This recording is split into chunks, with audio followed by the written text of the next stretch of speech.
Welcome back to the Postpartum Plan podcast. This podcast is designed to support and empower you through postpartum. Whether you're expecting, in the early postpartum days, or beyond, this space is for you.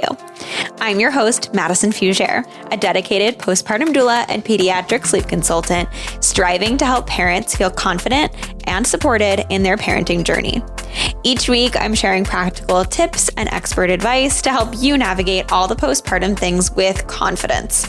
Well, as much confidence as you can. Let's embark on this journey together, making your parenthood as serene and supportive as possible.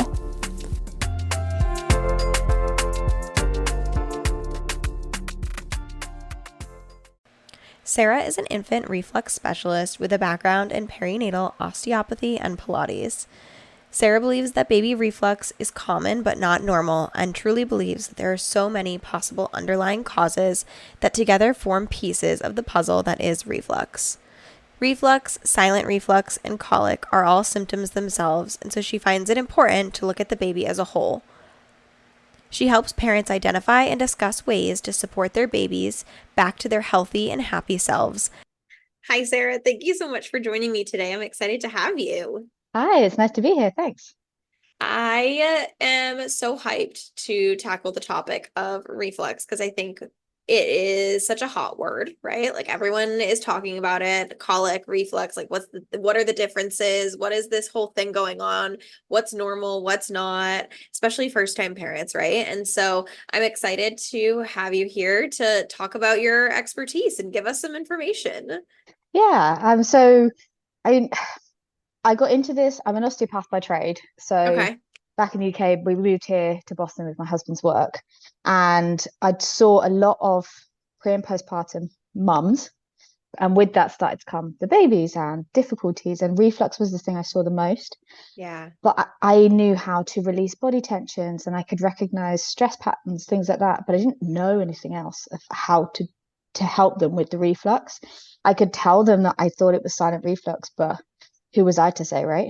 Right. And in the UK, it's quite difficult to find good local lactation consultants, for example. You might be waiting quite a while on the NHS. So it's been really nice to come then here, and I've retrained as an infant reflux specialist, and learning about the American healthcare system as well has been an interesting part of that. Oh, yes. Sure, it's But very different than the UK. yeah, I mean, both sides have pros and cons. It's always going to Yeah, be the case. I don't think unfortunately, any healthcare system is ever going to be perfect. right. Um, but I think just my passion is just trying to plug that gap to help the parents that I could do so much, and then I didn't know what to do with them. Right. And my aim is to be able to be the person that can. It's a bit like a puzzle, I guess, reflux.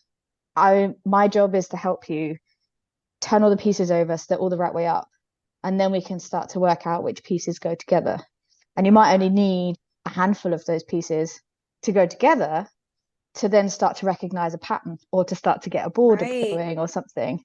And then you can start on those things towards helping resolve the reflux, because you're starting to notice some of those patterns. But if you just pick up a few and try and put them together, that's not going to work. I love that Um, metaphor. That is yeah, so good. And I think that can go for so many things too, especially in parenthood, right? Like there's so much going on that sometimes you don't know where to start. So having someone like you, especially with reflux, to come in and be like, okay, let's look at some of these. Let's see what we're noticing. Let's find a pattern and then find an answer, right? I think that sometimes absolutely. there's so much going on, and a lot of the times like the symptoms that we're seeing overlap with a lot of different things. And so people don't know why their baby is having a certain symptom. And so they don't know where to start. So that's so cool. Yeah, and there's a lot of symptoms I think associated with reflux, because reflux itself is a symptom Right. of something else. That's one of my biggest frustrations with the medical world, is they kind of treat it like another medical phenomenon, I Right. guess. Yeah. And it's not. It's a symptom itself of something else. So something is making your baby be sick, and that then quite frequently gets dismissed. Oh, they'll grow out of it, or it's normal for babies. Yes, it's normal for us as human beings to be sick, because our Right. bodies sometimes have to expel something they have to have the ability to get rid of, say, an allergen. If you're allergic to something, you don't want that to pass through your entire digestive system and cause even more havoc than it needs to. So, we are designed to get rid of things sometimes. But if that's happening frequently, and things like milk, the consistency of water almost, Right. we shouldn't, if you throw up your coffee every day, you'd start questioning it, wouldn't you? So why don't we do the same thing for babies? Absolutely. So that's kind of, the definition of reflux is to bring up the contents of the stomach, often including the stomach acid, back up into the esophagus or the food tube. That's all it is. It's just a description of a symptom of something happening. So my job is to try and kind of help parents understand what is the cause. And actually, a lot of the time, there's a load of these associated symptoms that parents have no idea, or why should they? They're not Right. supposed to, but it's also a shame that it's not widely available out there Right. to find out that things like eczema can be associated with these things, and Mm. so can nasal congestion and mouth breathing and clicking sounds, spilling milk from the side of their mouths. They're all little things more often than not, and it's all those little puzzle pieces again. It's trying to help identify which ones are relevant, which ones are not relevant, Right. which ones are just relatively normal things happening for that baby. Exactly. Because I Um, think that it's also the idea of, yeah, we do sometimes have babies that have that stuffy sounding, right? Like they sound stuffy in their noses. And like some of that can be normal because they are like have that amniotic fluid they've been in. They have tiny little passageways. If you cough or sneeze or something like that, it can be stuffy, right? Even just a tiny little bit of mucus can make it sound stuffy. But how often is that normal, right? And how and all these other symptoms as well that you've mentioned, right? Like some extent of them can be a normal and very common thing to see. And it makes me think about like tongue ties and lip ties, like what, and also like incontinence when we talk about women, right? Like just because it's common doesn't mean it's normal. And I love that because I think it's so true, especially in this case too. Absolutely, it's one of my biggest things that I tell people. Just I because love it. it doesn't make it normal, it makes it common. Something Exactly. like the American Academy of Pediatrics says that it's on average 50% of under 3 months olds will have at least one episode of reflux a day, and 67% less than 4 months old. That's in the US, and that's still a lot of babies. Yeah. And I think that's just the ones that are having at least one a day. Some Yeah. babies might be throwing up every single meal and refluxing much more frequently than that. And it's going to be uncomfortable. And there's no real surprise that they cry and they fuss and they don't really want to feed, or they want to feed more because it's comforting to try and help that acid stay down. Right. Right. But the solutions can be so much more simple than we realize, Yeah, just and because I'd the love to questions dive are into complicated. those too. Right, right. People don't know. And like, I guess my next question was going to be, do you want to tell us, like, you gave us like some examples of what can happen and what symptoms people may see, but what types of like yellow and red flags do people see that can, as a parent, if they're listening, whether they have a baby right now or they don't, or they're experiencing this, what are things that people are coming to you saying, my baby's doing X, Y, Z, and that tells you, okay, yeah, this is a reflux situation.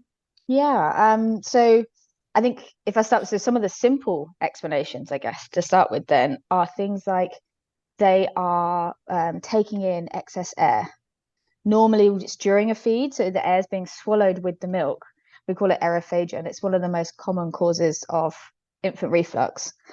But it might be overstimulation. If they're overtired and they're grumpy or they haven't been sleeping particularly well, they get more fussy, they get harder to feed, and we have that, that you get to that battle where you've almost kind of gone past the point where you can comfort them and settle them down, Mm-hmm. and they're trying to feed whilst tense. That's not going to help Right. either.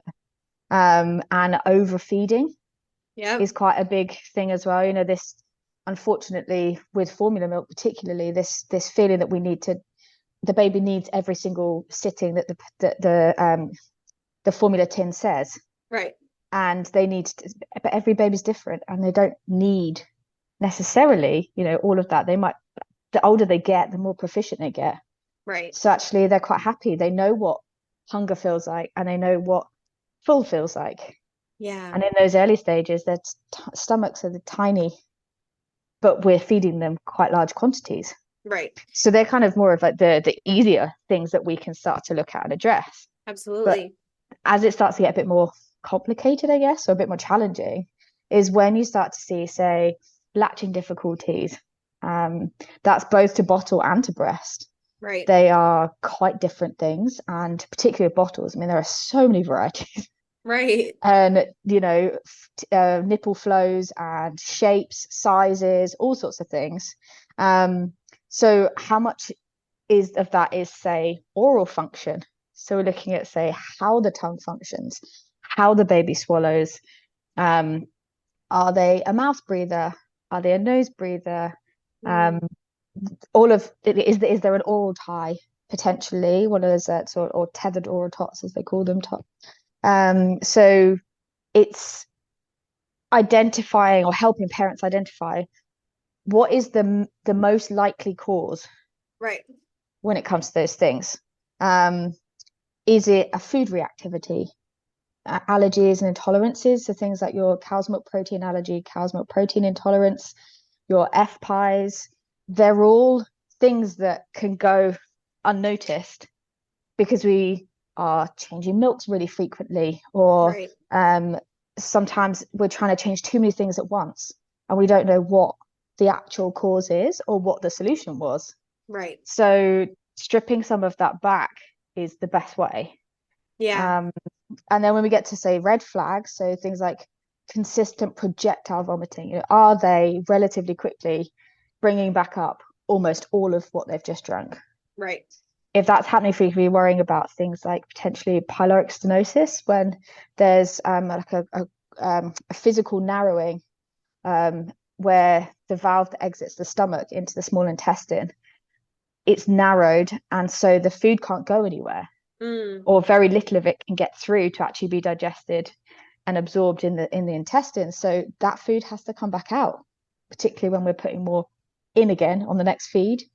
And it can also signify something like an allergy that hasn't been recognized yet. That, like I said earlier, the body wants to get rid of something that it perceives as a threat. And it can add to things like dehydration as well, right, which obviously, particularly as summer's coming, it's going to be a particularly, so more of a worrying sign.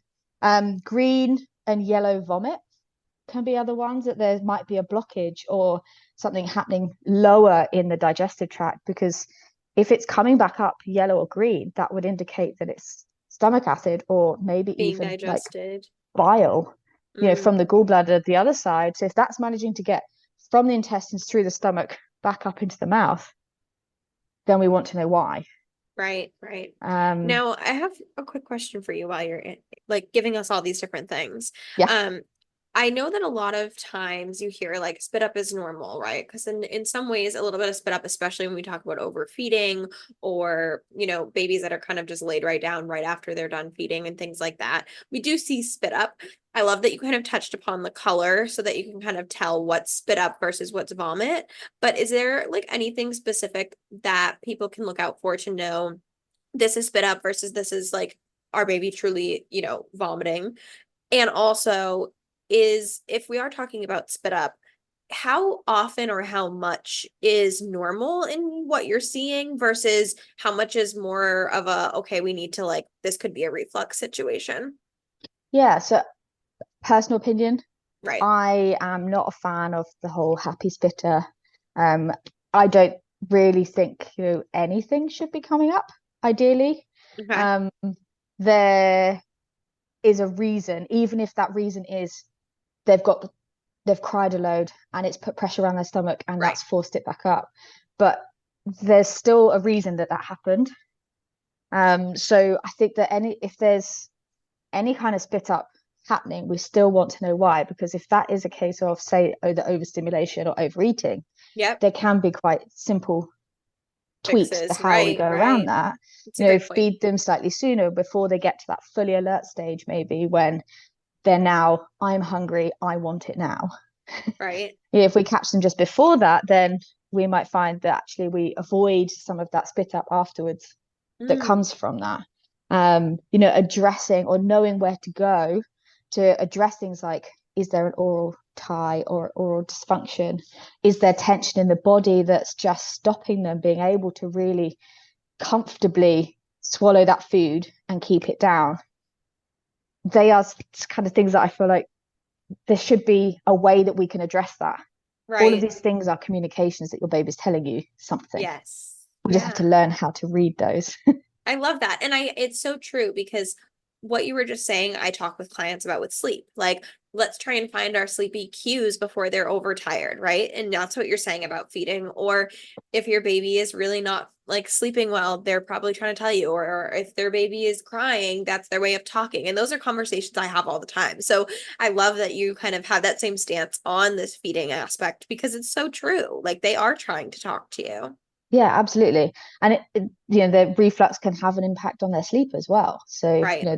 one of the things that they really dislike is being on their backs, particularly if they've got silent reflux, Right. where it's the same as reflux, you just don't visibly see the spit up coming out of the mouth. Yep. But they don't have the same capacity of their digestive system as we do.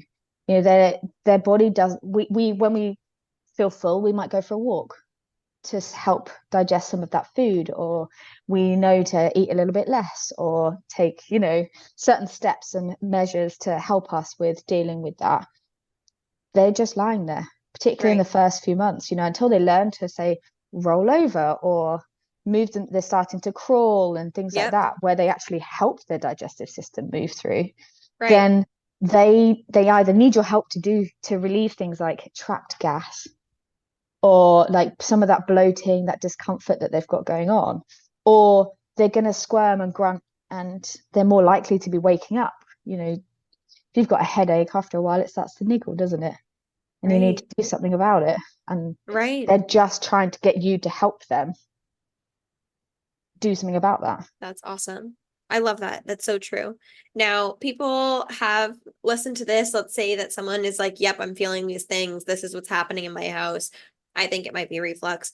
You know, a reflux specialist, I feel like is so hard to find, obviously. So, like, who I'm sure people are normally going to their pediatricians or lactation consultants or something like that, worrying that something is wrong. But say they do find you, they come to you, which they should, and your notes will be in the show notes below your info. But say they come to you, what are you typically doing with them? And like, I guess once they come to you, or are there other people that you typically suggest that they talk to as well? Like, who should they reach out to? And then what can they expect during that like initial conversation? Well, there's a lot of questions that we Yeah. that we go through. I the best way to try and resolve reflux is to ask all of the questions. Like my osteopathy side, we get taught very holistically, Yeah. and I try and bring that into this as well, where I want to know what the overall set of symptoms or behaviors, how does family life look during the day today, and things like that, so that we can look at the baby as a whole rather Right. than just the reflux. Because if we look at just the reflux, we're unlikely to really get to the bottom of it. So I Absolutely. go through a whole questionnaire which has lots of different things. I want to know what's happening what happened during the labor and pregnancy. I want to know what happened before Yeah. a feed, during a feed, after a feed. Is it any different in the morning to the evening? Mm-hmm. um who have you been to see before? Has there been an oral assessment already or not? Yep. If yes, what came of it? If no, then we'll discuss that when we get to it. Right. So I do all of this. I kind of get this questionnaire done by parents beforehand. Then we have the call, That's and I'll have great. spent a good 2, 3, sometimes even 4 hours going through that in detail. Let's really unpack and work out where those puzzle pieces are. And then Yeah. we can, in the call, I can help then just for you to understand why I think those things are happening. Because I Yep. think the biggest thing is just educating parents. And there's so much information on Google and such like that where do you start? How do you know where to start? How do you Right. know what's true and what's not, right? And everything's going to say something different. Exactly. So going to Precisely. somebody like you can be really helpful in clearing and organizing their thoughts and the way that they go about things for sure. Yeah, and just give parents a chance to actually understand why something's happening. Because if you don't know why, how do you know what to do next? Right. And Right. that's my biggest kind of passion in all of this is I want to give you the information and the education so that you can understand why. And then we'll go, okay, so I think these things are most likely. So let's start with these and see what changes. And then, because it's rarely ever a one simple answer for anything in life, let's be honest. Right. Right. So just that ability to be able to kind of say, let's start here. These are the things that I think are most important to start with. And if that is, I think you should go and get an oral assessment done, then that's what I'll suggest. Right. And I will help you find the right person, because not everybody that says that they deal with tongue ties is actually qualified to fully assess Absolutely. function, as well as just that there's a tight tissue underneath the tongue. What Absolutely. does that whole function look like? Do we need to include a body worker like a pediatric chiropractor or a PT or an OT even? Do we Yeah. need a speech and language pathologist to help with some of these things? I can give you oral exercises to start doing with baby. It's all about trying to make it fun, but it's the consistency that then Yes. helps them get the overall benefit, and the long-term impacts I love are, that. are much reduced. So we figure out the who. We got our like figuring when we're talking to you about the why. We're figuring out why this is happening. And then I guess it goes to the other W word. So the what, like what do they do now, right? So like you said, you Yeah. give them some oral exercises, you may refer out to things. And I think that probably just depends case by case on who you're talking to, since it sounds like you're really kind of deep diving into their lives. But if people are listening right now and they're experiencing some of these things, are there any things that you suggest as like an umbrella that can typically help most families, that if people are listening, they could give it a shot trying? I know, for example, a lot of lactation consultants that I speak to suggest feeding babies upright more than rather than feeding them, laying on their sides, because sometimes that can help with the digestive tract and getting less air or things like that. So I didn't know if that's something that you ever suggest, or like what other types of things you may suggest to families. Yeah, I think with the, like I talked about earlier, the aerophagus, where that air intake is Yep. getting into the stomach quite a lot. I don't think, I mean, obviously it's within reason, but for me, I just don't think you can burp a baby enough.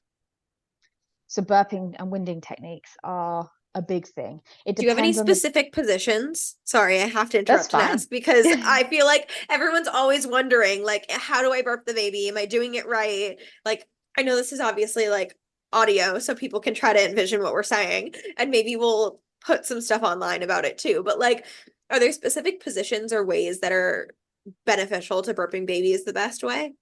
There are a few, and it depends on what the babies come to me with as to what I would give out. But Ah, okay. most of it would be that we're trying to create the length of the esophagus of that Okay. that feed pipe, so that, because if they're still in this curved shape, the C That shape, C curve, then yeah. it's harder for the air to get out, because it's got to go Right. further, and it doesn't just air. I mean, air rises, right? We just need to be able to find ways to get that air out. So if we can get positions that really help are the ones that are really encouraging straightening through the back, and we want to be Yeah. ideally underneath the stomach when Okay. we're then, so that the pressure is going to help that air rise. So Okay. say, I don't know if this is going to be visual or not, I know. but if you've over the shoulder, for example, you want to get Yep. high enough that, say, the tip of the shoulder or Yep. parent's shoulder Your is shoulder low blade. enough to actually be below the air in the stomach. Okay. And if they're safe, if parents like doing a winding technique where they're sitting on your lap, then we're trying not to let them really slump down Trying to give them into nice the, and tall. yeah, Yeah. support through the back and through the back of the head, as you do, say, small circles, one direction or the other. Okay. A lot of it's just give them that length, Yeah. um, particularly after a feed. The most common ways people end up feeding is that sort of crossbody cradle Right. That hold, cradle. right? and it's really easy for them to not be nice and open. Yeah, So it's all adding to that scrunched in, sort of making it harder absolutely. for the air. I love that. Yeah, those like tall things. And if you are listening to this audio, and I know I don't do video, but maybe I'll do our little teaser clip with that video. But we'll find a way, and I'll put some stuff online about burping too. So check out our social medias. We can put it up there. But I think that that's so true. Yeah, trying to so higher up, putting more pressure underneath the belly so that it's helping the air get out. I think that's so cool. All right. I'll let you go back to other stuff. So other reasons of like what you send people home to do or what people could do or kind of address burping, anything else specifically that you thought of? Um, I think it's difficult to say because again, Without every knowing. baby is different. Yeah, Right. indeed. And you have, and the whole point of going through, I mean, there's something like 30 or so potential causes of reflux. Yeah. So you have That to really detailed. unpack it Yeah. to Your get into detailed the de questionnaire is so important. indeed. Yeah. And it's just about, it's helping parents work out, they're told it's colic, for example, or Right. compared to say reflux or silent reflux, even Would if you it's just. explain the difference of those? Yeah, of course. So, as I said earlier, reflux is that's the contents of the stomach coming up, often Yep. with acid as well, um, back up into that food pipe. Reflux itself is when it comes out the mouth, so we see the spit up or the vomiting. And silent reflux is when it tends to get to the back of the throat, and then the baby swallows it again. So it hasn't Mm, got enough force to be coming completely out. Colic is, in my mind, not really, I mean, again, it's not a diagnosis, it's a symptom of something. right. And they describe it as excessive crying or fussiness in an otherwise healthy baby. Right. So it tends to be more of a digestive system thing. So they're fussing and they're more uncomfortable usually because it's happening lower in their digestive tract. So it's bloating, it's trapped gas. You'll find a lot of babies with colic, they'll cry and cry and cry, but if you can help them get that wind out, you'll find most babies go, oh, And they that's a bit relax. better. Mm-hmm. And so it's again that to me is not an actual condition, but parents sadly get sent away quite Right. frequently with, oh, it's colic, they'll grow out of it. Yeah. But if we can go through ways when we can identify, is it a digestive system issue? Is it an immune system issue with, say, an allergy or an intolerance? Right. What is the underlying root cause of all of this? Why are we doing this? I love that. The Yeah. why is And so the important in all rest, of the it. rest kind of builds from there. Yeah, exactly. So it's hard to give any specifics. No, that's so important though to know. And I think that people are being told colic and reflux so often and they don't know the difference. And so I think that's really important to know. I hear a lot of people saying that with reflux, they're being told, oh, your baby's just like refluxy, just hold them up, burp them more and hold them upright for 30 minutes. Do you find that that's actually something that's helpful, or is again that just treating the, symptoms and not the cause, right? Yeah. So for some parents, that will work. Right. Raising the head of the bed slightly, or keeping a baby upright for 30 minutes or whatever it is after a feed. Yeah. If it helps, great. But it's not solving the reflux. It's not Right. the cause of the reflux. It's not that sometimes they're lying down and sometimes they're upright. Yeah. Well, and that's the thing I have so many people come to me about is specifically like, they're like, oh, my baby doesn't sleep because I feed them, then I have to have them upright. And then after they're upright, I put them down and then they wake right up because they are put down, or they wake up 20 minutes later because they can't connect sleep cycles because they don't know how to put themselves to sleep. Or they say that they're feeding their baby so frequently and they know they can't go longer, but how can they get more sleep? Because by the time baby goes down and then parents fall asleep, they're back up again a couple hours, if that later, to feed baby again. So I find that that connects to sleep a lot. So often, like you said, when I'm like, okay, if we're holding them upright for 30 minutes, there's got to be something else going on too, right?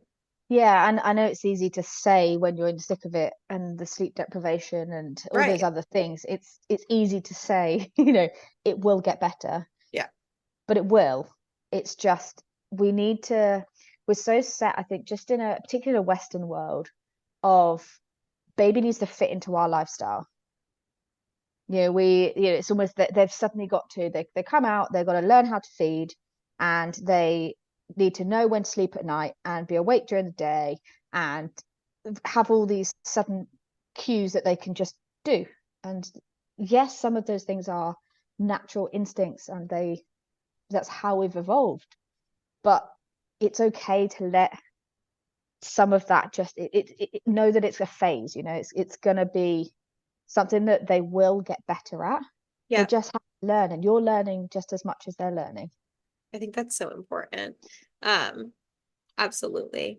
Is there anything else that you find people coming to you with about reflux that is like you find maybe something that's misknown about it, or that is often being not told properly when it comes to reflux, or people that are coming to you and being told other information about it that is, wrong? It's a good question. I think my biggest thing is, I guess, it's if we could avoid medication and the approach that, say, the medical world takes more so, and actually have that time and the ability to look at the whole picture, and not just, oh, we'll try this next. Oh, that didn't work, so we'll just switch the milk. Oh, well, that didn't work, so let's, 2 weeks later, we'll try this, or we'll up the dosage of a medication or something. Right. Rather than trying to actually understand the biological needs of that baby and how we can support that. Because if you give them the right tools and the support, particularly to the parents, those things will start to come, and baby learns those things faster, or their digestive system matures better, because we're supporting it rather than just bombarding it with all these different ingredients over and over and over again, and we're changing it every few days even sometimes. And I completely understand how parents get to this point of desperation. I suppose I just hope that as time goes on, more parents know that I want to be able to help you before you get to that point of desperation, because no parent should have to get to the point where they feel like they're not being heard, or they're not being listened to, or they're being dismissed by any provider. I think that's so important. Yeah. I love that. I love that you mentioned that. Well, I will make sure to have your information below so people can definitely check you out. I feel like you have all of the information to kind of support them if they are experiencing any of this. And what I love about you and any person that I like to refer out is that if you don't have the answers, you can refer to people that do. So, if you need someone to evaluate a tie, you have people to do that, right? And I think that's so important in finding any type of provider, is somebody that is willing to admit when that's outside of their bounds, and have somebody good to send you to, right? Yeah, absolutely. And I'm a big believer in your working together is the best way for the health of anyone. That multidisciplinary approach is always worth it. I love it. I love it. Thank you for joining me. That's all right. My pleasure. Thank you so much for tuning into the Postpartum Plan podcast. I hope that today's episode brought you support, relatability, and valuable insight. Remember, you're not alone on this journey. If you enjoyed the show, please subscribe and leave a review, and share with any of your prenatal and postpartum friends and family. Your feedback helps us reach more parents seeking support. And if you're looking for additional resources, please feel free to connect via Instagram at Serene Moments Doula for constant information, tips, and tricks, or check out my website, www.serenemomentsdoula.com. See you next week.